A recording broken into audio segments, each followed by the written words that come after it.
Praise the Lord. கர்த்தருக்கு ஸ்தோத்திரம். கர்த்தர் நல்லவர், அவர் கிருபை என்றும் உள்ளது. இந்த நாளுக்காக எடுத்துக்கொள்ளப்பட்ட வேத வசனம் 2 நாளாகமம் 14வது அதிகாரம் 7வது வசனம். நம்முடைய தேவனாகிய கர்த்தரை தேடின போது சுற்றிலும் நமக்கு இளைப்பாறுதலை கட்டளையிட்டார் என்றான். அப்படியே கட்டினார்கள், அவர்களுக்கு காரியமும் வாய்த்தது. ஆமென்.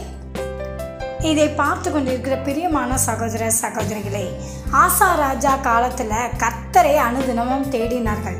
அவர்கள் தேடினது நிமித்தம் அவர்களுக்கு ஒரு இளைப்பாறுதல் கிடைத்தது அந்த தேசத்தில்.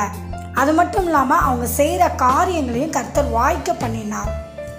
எந்த யுத்தமும் அந்த அப்பொழுது தேசத்தில் இல்லாமல் இருந்தது நிமித்தம் அவர்கள் அந்த ஆலயத்தை கட்டி முடித்தார்கள். எந்த ஒரு பிரச்சனையும் அவங்களுக்கு இல்லை. அதே போல தான் நம்முடைய வாழ்க்கையிலையும் அனுதினமும் அதிகாலையில் எழுந்து நாம் கர்த்தரை தேடினோம்னா நம்முடைய வாழ்க்கையிலையும் எந்த பிரச்சனைகளும் வராமல் நமக்கு ஒரு இளைப்பாறுதல் உண்டாகும்.